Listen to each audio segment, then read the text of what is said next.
Hello, my queen. It's Victoria here from Bampow Life.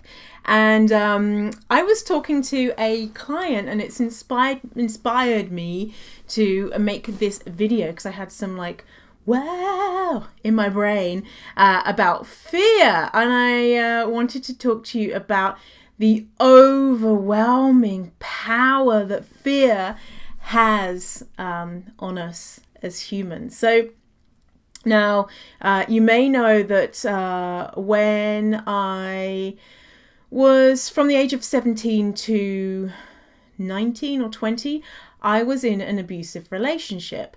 And at that same time, I was starting university. Now, this guy that I was with didn't want me to move to the city that my university was in, obviously, because if I did, then he would lose control over me and I might gain some courage and leave him or whatever. So he didn't let me move to the city that my university was in. And the commute to university was 3.5 hours long from door to door. So I managed to leave him. Yay! And by the second year, I was away from him. But the fear that I had about moving was so great that I still put up with commuting for 7 hours to get to university. So imagine that the inconvenience of that, like getting up at 4 a.m. to get to university, outweighed the choice of tackling that fear and saying, okay, so what do I need to do to move to this city and do this? And I continued that until I graduated university. And it's a miracle, I think now looking back, I think it's a miracle that I even got a degree, because isn't that bananas? So just saying, the bonkers stuff that fear makes us do, and it's not rational. And so from there, obviously I had a lot of stuff that I had to deal with that I didn't deal with. And the thing that kind of pushed me to deal with fear was at maybe a few years later, I had met this guy who was just a dream come true, just a real incredible person. And turns out that he had 3 other girlfriends when I was his girlfriend too. You can read about that on my blog. And this realization of catching him, it was my rock bottom. And from there, I was so broken that I was kind of fuck it, I need to do something, I need to change. And at that time, my sister was living in Canada, and she said, come and move here. And still I was kind of scared because I was still living in my home city. But she said to me, she sent me this quote, which is, courage is not the absence of fear, it's feeling that fear and doing it anyway. And that just spurred me. And right there and then I bought my tickets to move to Canada. And so there was this rock bottom in my life. And I had to experience tremendous pain throughout my life to get to a point where I had the courage to make a change.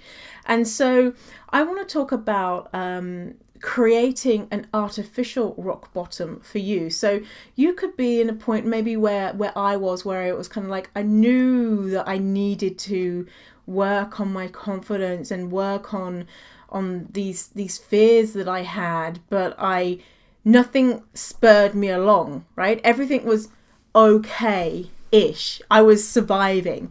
And it was only until this traumatic life event happened that I realized that, if life is too short, I need to make a change, blah, blah, blah. But you don't have to wait until something really fucking horrible happens before you make a change in your life.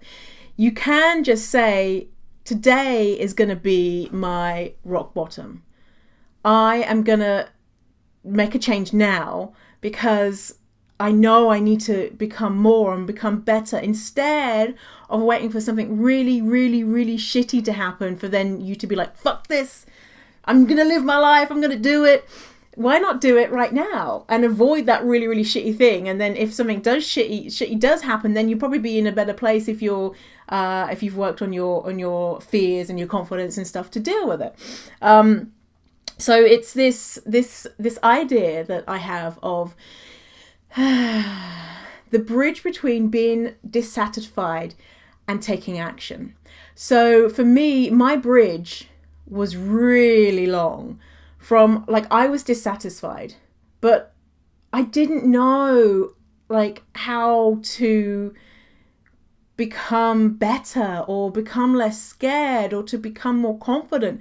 And I knew that I was making decisions that was damaging my life. I knew that I was with people who didn't treat me well. I knew that I was in jobs that was destroying my soul.